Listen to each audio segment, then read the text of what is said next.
उसे समझ नहीं आ रहा था कि ऊपर वाले ने उसके दिमाग की वायरिंग किस तरह फिट की हुई थी कि उसका आईक्यू लेवल इतना कम था। खैर अब वो इस चीज का कुछ कर तो सकता था नहीं सिवाय यहाँ सबके सामने अपनी रेप्यूटेशन बचाने के अलावा।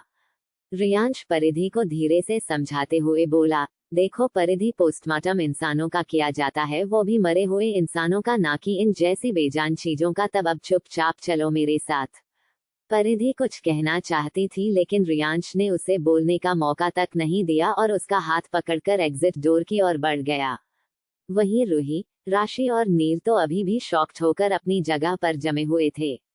जब उन तीनों ने परिधि की बात सुनी तो उनकी हैरानी का कोई ठिकाना नहीं था। पर केविन शांति से वहां खड़ा सारा तमाशा देख था। वो सिर्फ लाचारी से अपना सर ही हिला सकता था, क्योंकि उसके लिए परिधि के मुंह से ऐसी बचकानी बातें सुनना अब आम बात हो चुकी थी। लेकिन उन तीनों के लिए परिधि की बातें तो किसी टाइम बम की तरह थी, जिसे किसी ने उनके सर के ऊपर रखकर ब्लास्ट कर दिया था।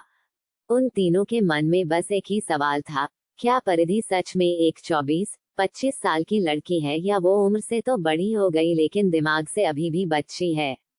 उद्धरण चिन्ह। केविन ने जब उन्हें वहीं अपनी जगह पर फ्रिज हुए देखा तो वो उन्हें अपने शौक से बाहर लाते हुए थोड़ा चिढ़कर बोला, अब तुम तीनों का क्या यहाँ से चलने के लिए पंडित जी मुहूर्त निकलवाओगे?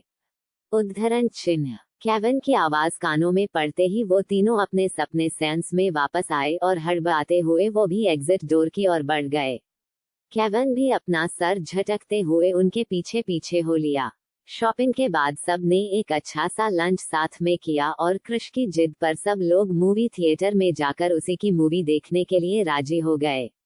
क्रिश ने अपना चेहरा मास्क से कवर किया हुआ था, इसीलिए कोई भी उसे पहचान नहीं सकता था।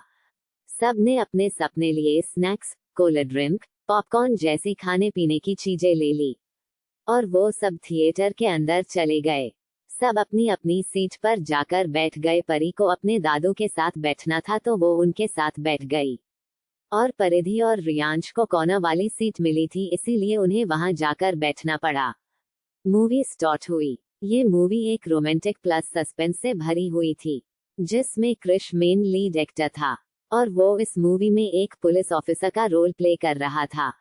वो अपनी गर्लफ्रेंड सांची के साथ अपनी लाइफ में मूव ऑन कर चुका था और खुश था। लेकिन एक दिन उसे एक मर्डर मिस्ट्री का केस सौंपा जाता है जो किसी और का नहीं बल्कि उसकी की एक्स गर्लफ्रेंड था और उसे उसकी मर्डर मिस्ट्री को सॉल्व करना था।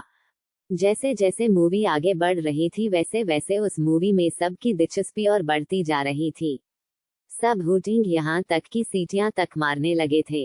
वहां बैठे सब लोगों को मूवी काफी पसंद आ रही थी। वहीं परिधि को भी इतने बड़े पर्दे पर मूवी देखने में बड़ा मजा आ रहा था।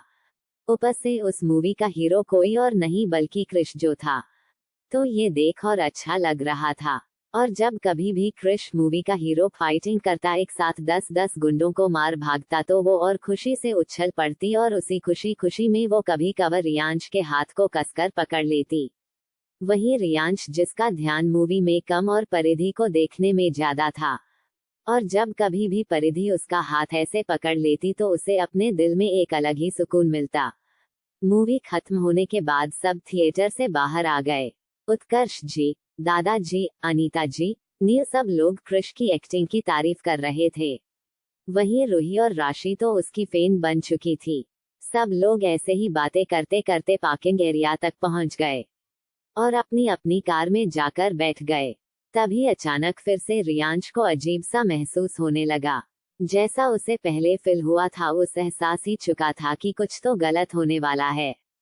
वो झट से कार से बाहर निकल आया और उसे ऐसे परेशान होकर बाहर निकलते देख बाकी सब भी कार से बाहर निकल आए। रियांश अपनी चारों ओर ध्यान से देख रहा था, जैसे कुछ समझने की कोशिश कर रहा हो।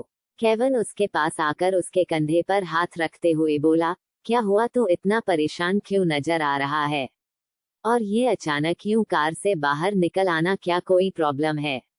उद्धरण चिन्ह। इससे पहले कि रियांश के सवाल का जवाब दे पाता कि तभी अचानक ऊपर आसमान में बादल छाने लगे, जिससे अंधेरा छाने लगा और तेज हवाएं चलने लगी। ये देख सब हैरान रह गए, क्योंकि अभी अभी तो मौसम इतना अच्छा था। फिर यूं अचानक मौसम का बिगड़ना किसी अनहोनी का संकेत दे रहा था, जिसे रियांश अच्छे से भांप चुका था। वो केविन की ओर बिना देखे बोला, मैंने कहा था ना कि कुछ होने वाला है। फिर अपना चेहरा केविन की ओर करके जल्दबाजी में बोला, जल्दी से सबको कार के अंदर बिठा और किसी को भी कार से बाहर मत निकलने देना। उद्धरण चिन्ह। केविन उसे ऐसे देखकर काफी सरप्राइज था। वो उससे इसका रीजन पूछ पाता उससे पहले ही वहां एक चक्रवात आ गया। अब जाकर केविन को समझ आया कि वो क्यों उसे सबको कार ये अंदर बैठान को कहा रहा था। लेकिन उसे रियांश की भी फिक्र थी। वो बोला, लेकिन तू अकेला कैसे? उद्धरण चिन्ह। मैं सब संभाल लूंगा, तू अंदर जा और जो मैंने कहा उसे ध्यान में रखना, कोई भी बाहर नहीं आना चाहिए। केविन की बात खत्म होने से पहले ही रियांश ने उसे लगभग ऑर्डर देने के लहजे में कहा। तब तक दादाजी, उत्कर्ष जी, अनीता जी, परिधि, रूही, नील, कृष भी कार से बाहर निकलकर उनके पास आ गए और राशि परी को लेकर अभी भी कार के अंदर बैठी थी। परिधि उस चक्रवात को देखते ही उस ओर जाने लगी, क्योंकि वो चाहे बाकी लड़कियों की जितनी मेच्योर ना हो, लेकिन थी वो एक परी ही। उसे अपनी लाइफ से ज्यादा उन लोगों की जिंदगी की परवाह थी जो इस चक्रवात के चक्कर में जा सकती थी। जब रियांश ने परिधि को उस ओर जाते हुए देखा तो उसका हाथ पकड़कर उसे रोक दिया और अपनी आंखें सिकोड़ते हुए थोड़ा गुस्से में बोला, दिमाग खराब हो गया है क्या? या आंखें खराब है जो सामने इतना बड़ा बवंडर दिखाई नहीं दे रहा तुम्हें, और खुद उसकी और अपनी मौत को इनविटेशन देने जा रही हो? चुपचाप जाकर कार में बैठो, रियांश ने सख्ती से कहा। जिस पर परिधि ने रियांश की आंखों में आंखें डालकर सीरियस होकर कहा, इस चक्रवात की वजह से उन लोगों की जान पर बनाई है और आप मुझे कह रहे हो कि मैं सब कुछ जानने और देखने के बावजूद आराम से जाकर कार में बैठ जाऊं? बिल्कुल नहीं, मुझे उन सबको बचाने जाना होगा। सो प्लीज मेरा हाथ छोड़िए। परिधि को इतना सीरियस और कॉन्फिडेंट से बातें करता देख रियांश बाकी सब भी हैरान तरह गए थे। जो लड़की अभी कुछ वक्त पहले एक बेजान चीज का पोस्टमार्टम करना चाहती थी, जिसे किसी भी चीज का कोई नॉलेज नहीं है, वो ऐसी मेच्योर बातें कैसे कर सकती थी? जब परिधि ने देखा कि रियांश अब भी उसका हाथ नहीं छोड़ रहा और उसे अपने शॉक्ड एक्सप्रेशन लिए देखे जा रहा था, तो उसने फिर एक बार कुछ भी बोलने की जहमत नहीं उठाई और अपना हाथ रियांश के हाथ से एक ही बार में छुड़वा लिया और फिर से अपने कदम आगे बढ़ा दिए। लेकिन उसके हाथ को छुड़वाते ही रियांश अपने सेंस में वापस आया और उसने फिर एक बार परिधि का रास्ता रोक लिया और गुस्से से बोला, मैंने तुमसे कहा ना कि जाकर कार में बैठो, एक बार में सुनाई नहीं देता है क्या तुम्हें? उद्धरण चिन्ह। नहीं, नहीं सुनना है मुझे कुछ भी, मुझे सिर्फ उन लोगों की जान बचानी है। परिधि ने भी उसी गुस्से में रियांश को जवाब दिया और अपना हाथ छुड़ाने की कोशिश करने लगी, लेकिन कोई फायदा नहीं था। रियांश जैसे इतने स्ट्रॉन्ग और पहाड़ के समान इंसान के सामने तो परिधि किसी छोटे खरगोश की तरह थी। भला वो रियांश के स्ट्रेंथ की बराबरी कैसे कर सकती थी? रियांश ने जब उसे इतना परेशान होते हुए देखा तो अपने आप को शांत करते हुए उसके कंधे को पकड़कर उसे समझाते हुए बोला, तुम्हें उन लोगों की चिंता है, मैं समझ सकता हूँ, लेकिन तुम इस तूफान का सामना नहीं कर सकती। बल्कि अगर तुमने ऐसा कुछ करने का सोचा भी तो तुम खुद अपने आप को हवा में उछलते हुए पाओगी। सो प्लीज ट्रस्ट मी, मैं सब संभाल लूंगा एंड आई प्रॉमिस मैं किसी को भी कुछ नहीं होने दूंगा। उद्धरण चिन्ह। परिधि रियांश को इतना कॉन्फिडेंट देखकर हैरान थी। भला कोई आम इंसान इतना बड़ा और भयानक चक्रवात को कैसे अकेला संभाल सकता है? यही सवाल अभी परिधि के दिमाग में चल रहा था। वो रियांश को हैरानी से देख रही थी। वहीं जब बाकी सब ने रियांश की बात सुनी तो वो सब भी रियांश के लिए परेशान हो गए और जैसे ही अनीता जी और रूही रियांश को समझाकर वापस चलने को कहने वाली थी कि तभी उन सब के कानों में दादाजी की रुबादार और गर्व से भरी आवाज पड़ी, तुम जाओ रियांश बेटा, हम सबकी फिक्र मत करो, जाकर बाकी सबको बचाओ। वो चक्रवात उस मार्केट की ओर अब बढ़ते जा रहा है, जल्दी जाओ और मुझे पूरा भरोसा है कि तुम किसी को कुछ भी नहीं होने दोगे।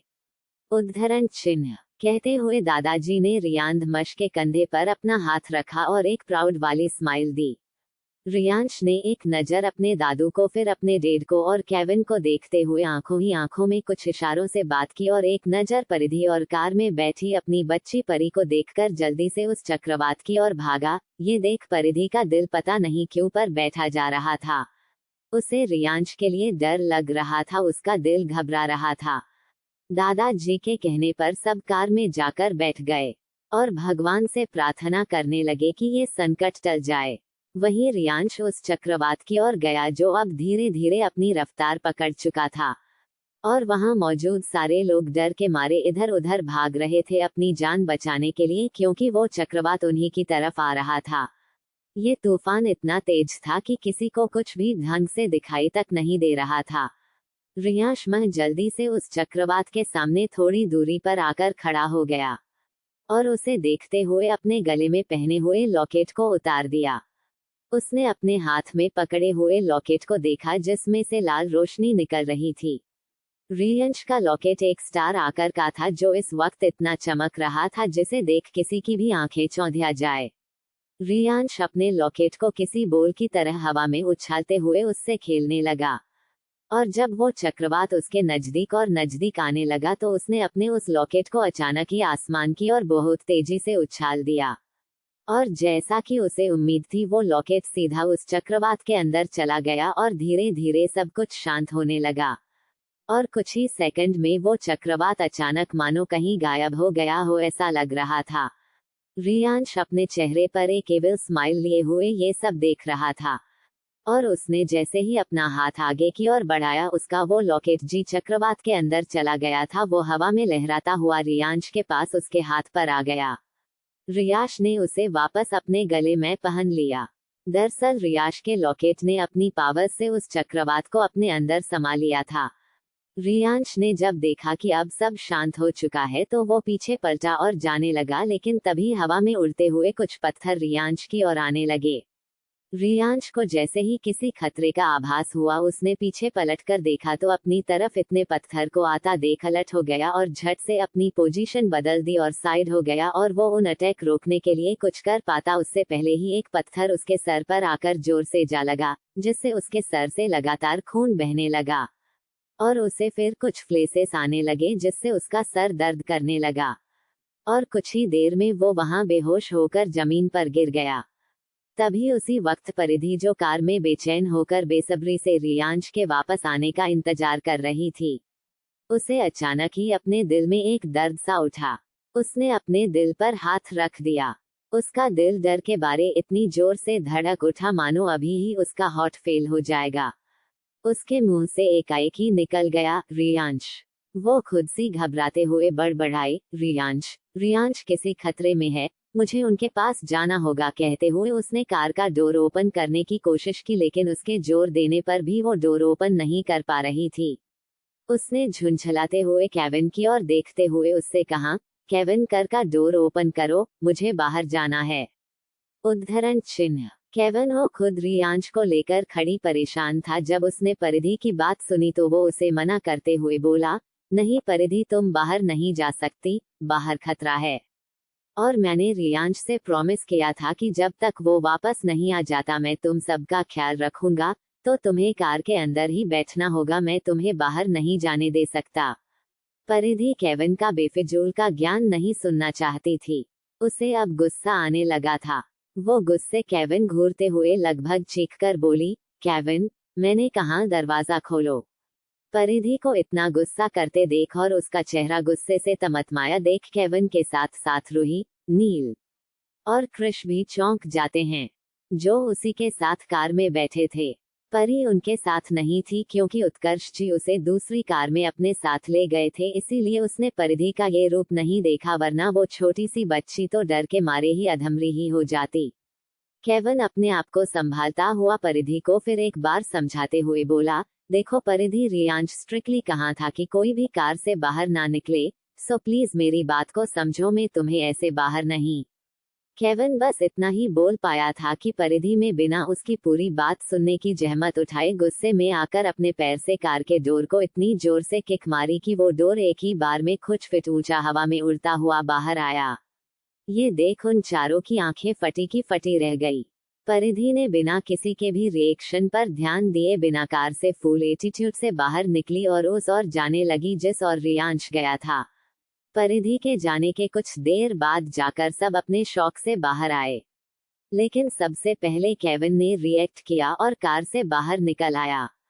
तभी उसके पास उत्कर्ष जी आए और हैरान होते हुए बोले, केविन बेटा, ये परिधि कहाँ जा रही है? और तुम्हारी कार का डोर अभी थोड़ी देर पहले ऐसे हवा में क्यों उछला हुआ था? उद्धरण चिन्ह। अंकल, मैं आपके सवालों के जवाब बाद में दे दूंगा, लेकिन फिलहाल मुझे परिधि के पास जाना होगा। वो शायद रियांश के पास गई है। और आप सब प्लीज, जब तक हम वापस नहीं आ जाते तब तक कोई भी बाहर नहीं आएगा। उद्धरण चिन्ह। केविन ने हड़बड़ाते हुए सबसे कहा और परिधि के पीछे पीछे उस ओर चला गया। उत्कर्ष जी भी अपनी कार में जाकर बैठ गए और सारी बातें अपने पिताजी और पत्नी को बताए। अब वो लोग भी अपने तीनों बच्चों के लिए परेशान हो गए थे और तीनों की सलामती की दुआ कर रहे थे। वहीं परिधि घबराते हुए बस भागे आ रही थी और अपनी नजरें आसपास दौड़ाते हुए रियांश को ढूंढ रही थी।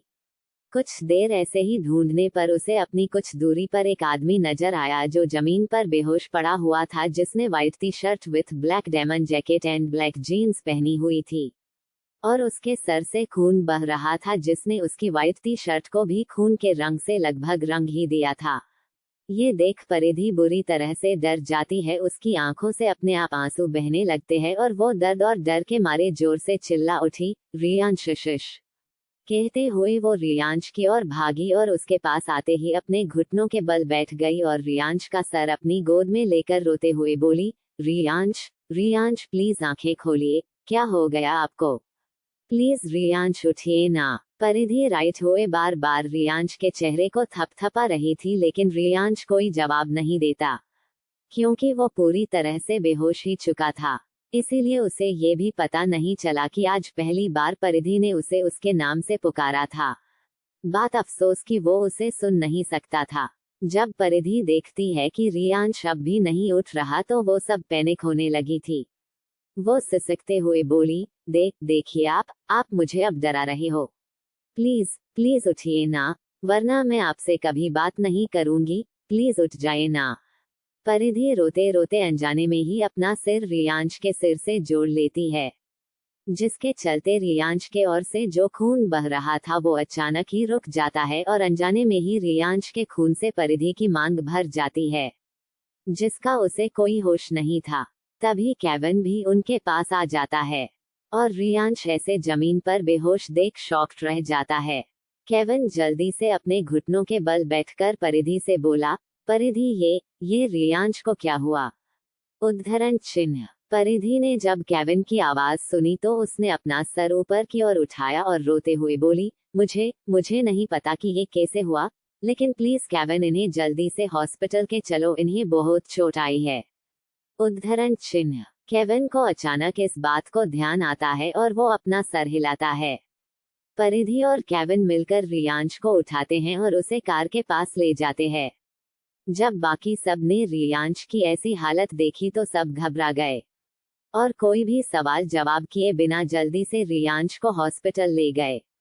हॉस्पिटल पहुंचते ही डॉक्टर ने इमीडिएटली रियांश को ओटी के अंदर ले गए और सब बाहर परेशान होकर डॉक्टर के बाहर आने का वेट करने लगे और बाकी सब बेसब्री से डॉक्टर के बाहर आने का वेट करने लगे। परी कार में ही सो गई थी, इसीलिए उसे अपने पापा की इस कंडीशन के बारे में कुछ पता नहीं था और नहीं कोई चाहता था कि उसे कुछ भी पता चले, इसीलिए रूही परी को अपने साथ रिजॉर्ट वापस लेकर चली गई थी। परिधि वेटिंग एरिया में डर के मारे अपने हाथ रब कर रही थी। उसे फिलहाल अपनी आसपास की किसी चीज को कोई होश ही नहीं था। वो तो बस अपने और रियांश की यादी में खोई हुई थी। जब वो पहली बार मिले थे तब से लेकर सब तक जो कुछ भी हुआ वो सब कुछ याद करते हुए उसकी आंखों से आंसू रुकने का नाम ही नहीं ले रहे थे।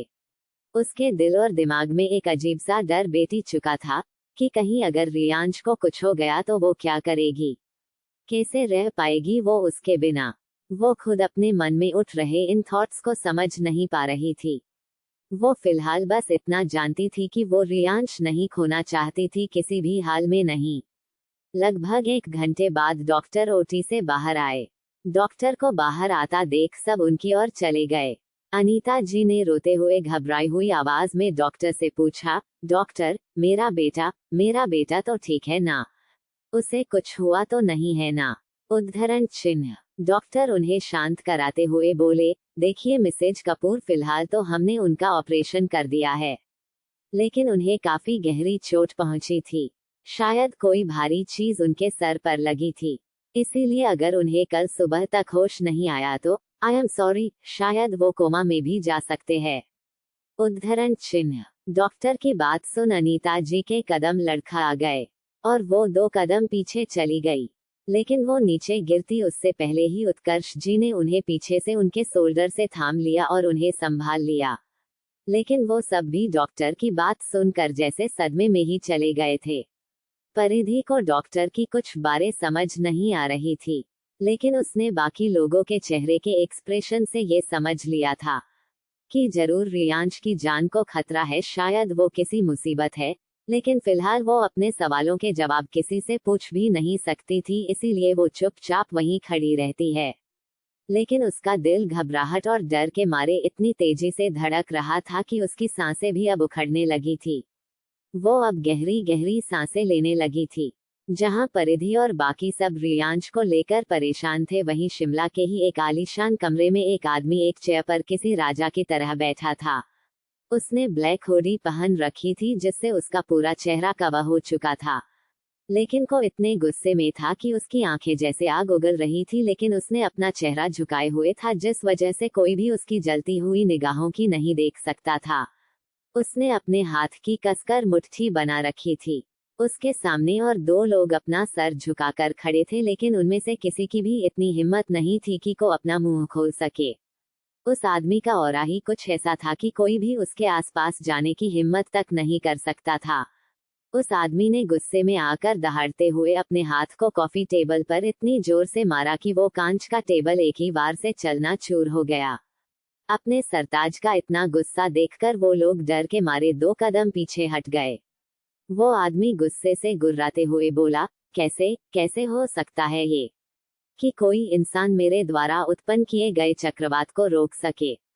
उद्धरण चिन्ह। कहते हुए वो आदमी अपने हाथ की उंगलियों से अपने सर को सहलाते हुए कुछ सोचकर आगे बोला, नहीं, ये जम किसी आम इंसान का नहीं हो सकता, ये जो कोई भी है उसके पास शक्तियां हैं, जिस वजह से उसने मेरे लिए गए वार को रोक लिया।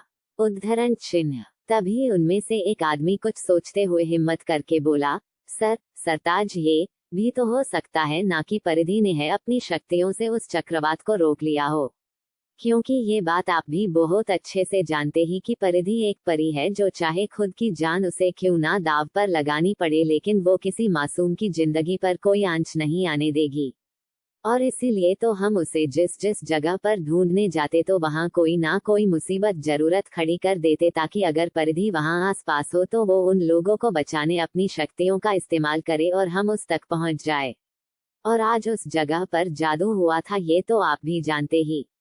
तो ये हो सकता है कि को शख्स कोई और न लाते बल्कि परिधि। वो परिधि नहीं हो सकती। वो आदमी अपनी बात पूरी कर पाता उससे पहले ही काल भैरव ने उसकी बात को बीच में ही काटते हुए अपनी रोबदार आवाज में कहा, जी हाँ, ये काल भैरव देवल की था जो परिधि को धरती लोक पर पागलों की तरह हर एक शहर में ढूंढ रहा था, लेकिन उसे परिधि का नामो निशान तक अब तक नहीं मिला था। ऊपर से आज वो अनजाने में ही रियांश से टकरा गया, लेकिन इसका अंदाजा दोनों में से किसी को भी नहीं था। वो काल भैरव ही था जिसने न ही सिर्फ उस चक्रवात को बल्कि जब भी चक्रवात रियांश की शक्तियों के द्वारा नष्ट किया गया तब काल भैरव पूरे तरीके से तमतमाया हुआ था, और उसी ने अपनी शक्तियों से उन जमीन पर बिखरे हुए पत्थरों को हवा ने उछालते हुए रियांश पर अटैक किया था। और जब वो रियांश को देखने उस जगह पर आया तब तक परिधि और केविन उसे वहां से के जा चुके थे, जिससे काल भैरव को और ज्यादा गुस्सा आ गया, क्योंकि वो उस शख्स का चेहरा नहीं देख पाया जिसने उसके किए गए वार को रोक लिया था। कोष्टक। काल भैरव कुछ देर रुक कर आगे बोला, अगर को परिधि होती तो मैं उसे अब तक आसानी से ढूंढ चुका होता, लेकिन उसने अभी तक अपनी किसी भी शक्तियों का इस्तेमाल नहीं किया, इसीलिए मैं उस तक नहीं पहुंच पा रहा। लेकिन अब मेरे पास वक्त बहुत कम है, मुझे उसे किसी भी कीमत पर ढूंढना ही होगा। उद्धरण चिन्ह। हॉस्पिटल में परिधि बेसुध होकर एक बेंच पर बैठी थी। केविन ने बाकी सबको समझाकर रिजॉर्ट वापस भेज दिया था, क्योंकि डॉक्टर ने साफ साफ कह दिया था कि रियांश को होश आया भी तो कल सुबह तक ही आएगा, वरना उसके पहले एक्सीडेंट की वजह से वो दोबारा कोमा में जा सकता था। इसीलिए केविन नहीं चाहता था कि वो सब रियांश को ऐसे देखकर और ज्यादा परेशान होते रहे। वहां ज्यादा से ज्यादा 2 लोगी को ही रुकने की परमिशन थी, और जब परिधि वापस रिसोर्ट जाने के लिए नहीं मानी तो अनीता जी ने उसे वहीं रुकने दिया और वो सब वहां से चले गए। केविन ने जब देखा कि परिधि एक ही जगह पर बिना कुछ बोले किसी जिंदा लाश की तरह बैठी है तो उसे ऐसे देखकर उसे बिल्कुल भी अच्छा नहीं लग रहा था। जो लड़की हमेशा अपनी बच्चों वाली बातों से हरकतों से सबको हंसाती फिरती थी, आज वो खुद ऐसे गुमसुम चुपचाप सी बैठी थी। ये देख केविन को बुरा तो लगता है, लेकिन कहीं ना कहीं अच्छा भी लग रहा था, क्योंकि वो किसी और के लिए नहीं बल्कि उसी के बेस्ट फ्रेंड रियांश की फिक्र करते हुए वहां ऐसे बैठी थी। केविन परिधि की बेंच के सामने की बेंच पर बैठे उसे देखते हुए मन ही मन में यही सोच रहा था कि रियांश और परिधि का रिश्ता आखिर था कैसा। जब कभी भी परिधि को कोई तकलीफ होती तो रियांश इस चीज को बर्दाश्त नहीं कर पाता था, और जब रियांश किसी दर्द में होता तो परिधि सहन नहीं कर सकती थी। इन दोनों का ये अनकहा प्यार बिना एक दूसरे को कुछ कहे भी उनकी आंखों से ही सब कुछ बयां कर देता था। लेकिन अजीब बात तो ये थी कि उनके प्यार का एहसास उन दोनों को ही नहीं था, कि वो दोनों ही एक दूसरे से बेइंतहा मोहब्बत करने लगे थे। और पता नहीं इन दोनों महान लोगों को उस बात का एहसास कभी होगा भी कि नहीं। ये सब सोचते हुए केविन ने लाचारी से अपना सर हिला दिया और आंखें बंद करके पीछे दीवार से अपना सर टिका दिया। वहीं वीआईपी वार्ड के अंदर रियांश के सिर पर पट्टी बंधी थी, उसके मुंह पर ऑक्सीजन मास्क लगा हुआ था, उसके हाथ में ड्रिप लगी हुई थी और साइड में मशीनों की बिप बीप की आवाजें भी आ रही थी। तभी वार्ड का डोर ओपन हुआ और परिधि अपने धीमे कदमों से चलते हुए रियांश के बेड के पास आई और जाकर उसके बगल में रखी चेयर पर जाकर बैठ गई। जब परिधि ने देखा कि केविन काफी थका हुआ है और अपनी आंखें बंद करके रेस्ट कर रहा था तो वो बिना कोई आवाज किए अपनी जगह से उठी और रियांश के वीआईपी वार्ड के अंदर चली गई। उसका दिल और दिमाग शांत होने का नाम ही नहीं ले रहा था, वो बस रियांश को देखना चाहती थी। इसीलिए वो वार्ड में अंदर आ गई और जब से उसने वार्ड के अंदर कदम रखा था उसकी नजरें सिर्फ और सिर्फ रियांश के चेहरे पर टिकी हुई थी, जो इस वक्त किसी छोटे से बच्चे की तरह लग रहा था। बस उसका चेहरा थोड़ा सा मुरझाया हुआ नजर आ रहा था। परिधि अपनी आंसुओं भरी आंखों से रियांश को एक टक देखे जा रही थी। थोड़ी देर ऐसे ही रियांश के चेहरे को देखने के बाद उसने धीरे से रियांश के हाथ को अपने हाथों के बीच में लिया और सुबकते हुए रियांश से बोली, आपको पता है जब से हम मिले हैं ना तब से आप मुझे हमेशा तंग करते रहते हो।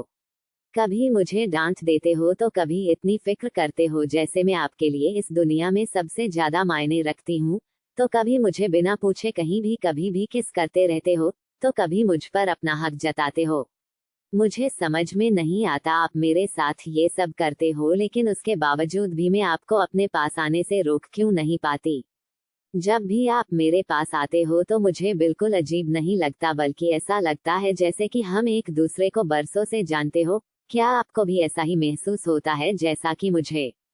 उद्धरण चिन्ह। आपको पता है मैं यहाँ किसी को ढूंढने आई हूँ, लेकिन उसे ढूंढने के बजाय मैं यहाँ आपके पास आपके साथ आपके होश में आने का इंतजार कर रही हूँ, जबकि मेरे पास अब और ज्यादा वक्त भी नहीं बचा है। अगर मैंने इन 7 दिनों के अंदर अंदर उसे नहीं ढूंढा तो। बोलते बोलते परिधि रुक जाती है और अपना सर रियांश के हाथ पर रख देती है और अपनी माँ, अपने परी लोग, अपनी दोस्तों को याद करते हुए एक बार फिर उसके आंखों से आंसू बहने लगते हैं जो सीधे रियांश के हाथों पर गिर रहे थे, जिससे रियांश की भी दिल की धड़कनें तेज होने लगी थी।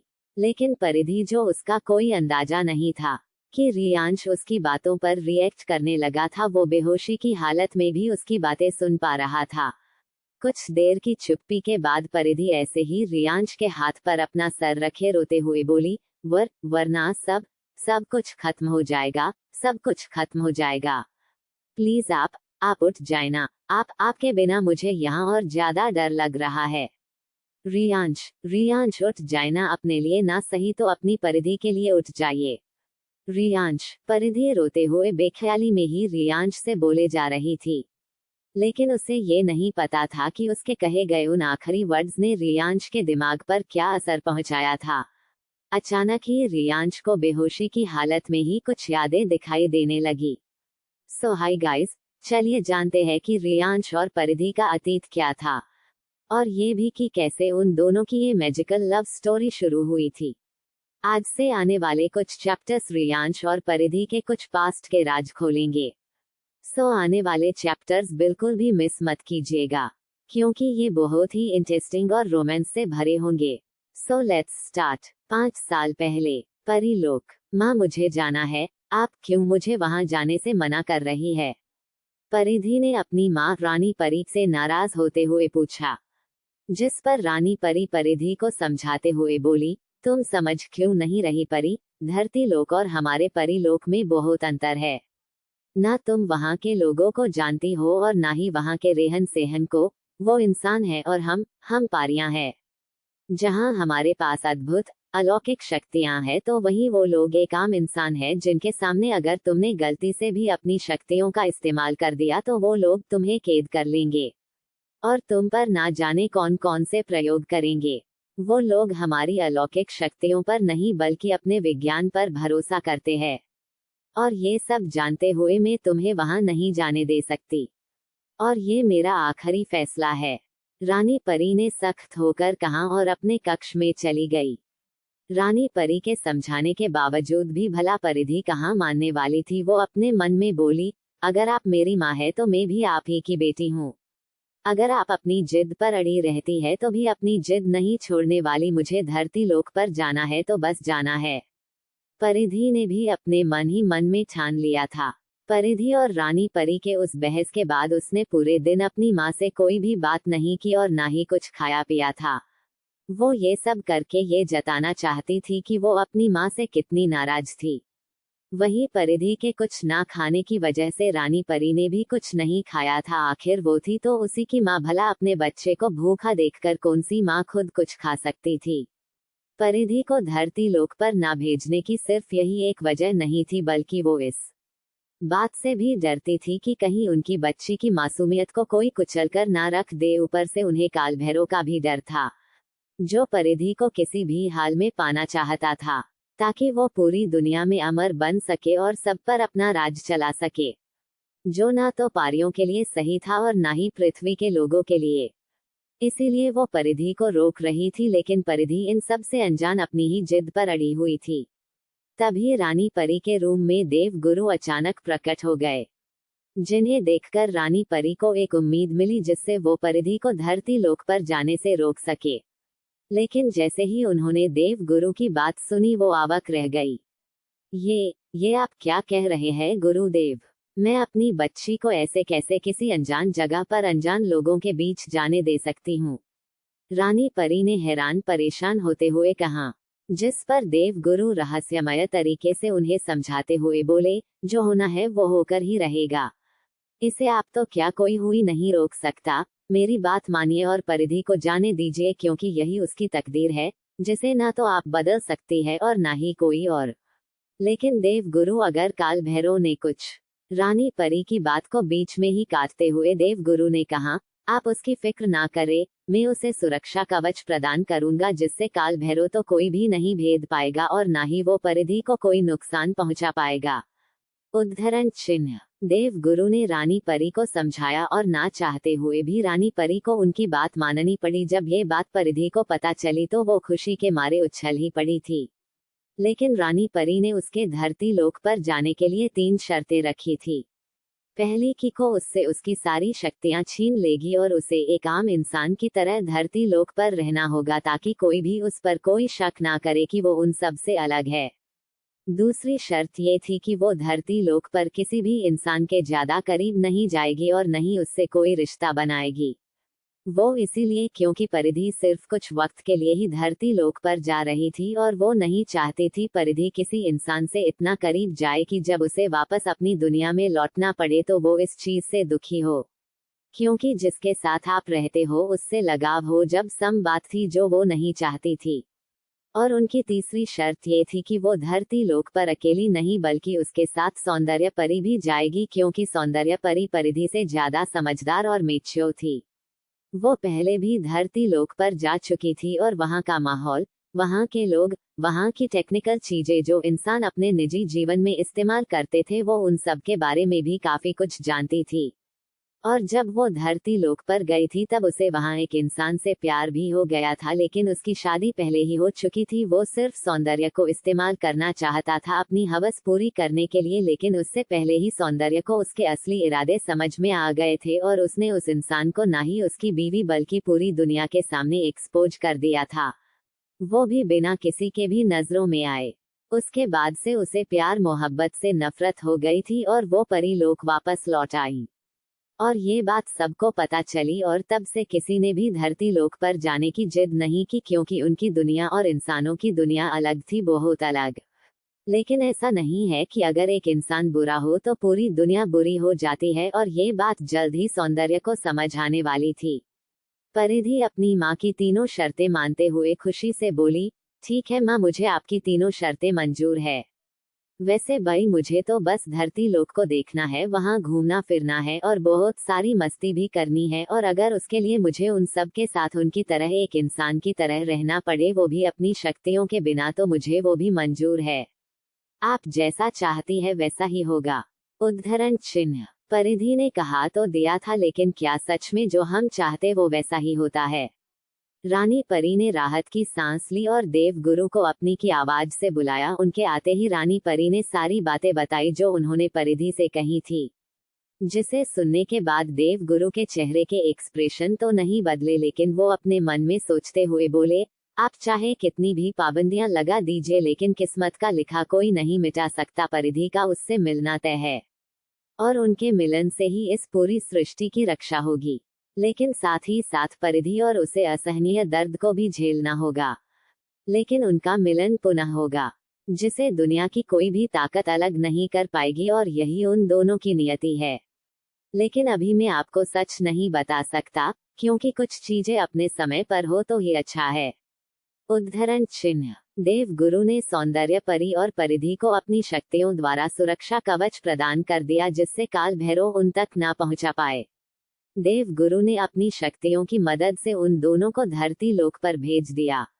वहीं मुंबई में कपूर विला रियांश के कमरे में चांद की रोशनी पड़ रही थी, जिससे वो कमरा और भी ज्यादा खूबसूरत लग रहा था। उस विला से लेकर सारे कमरे, यहाँ तक कि रियांश के कमरे की भी हर एक चीज बहुत ज्यादा एक्सपेंसिव और लग्जरियस थी। रियांश ने अपनी सारी पैकिंग कर ली थी। उसे कल ही शिमला के लिए निकला था। वो फ्रेश हो गया और अपनी आदत के चलते बिना अपनी ऊपर बॉडी पर कुछ भी पहने, सिर्फ एक ट्राउजर पहने ही बेड पर जाकर लेट गया। वो अभी लेटा ही था कि अचानक ही मौसम बदलने लगा, और अचानक आसमान में बादल छा गए, जिसने चांद को चुप लिया, और बादलों के गरजने की भी आवाजें आने लगी, और साथ ही साथ रियांश की धड़कनें भी सामान्य रूप से और अधिक तेज धड़कने लगी। उसने अपने दिल पर हाथ रखा और खुद से ही बड़बड़ाते हुए बोला, ये मेरा दिल इतनी जोरों से क्यों धड़क रहा है? क्या हो रहा है मुझे? उद्धरण चिन्ह।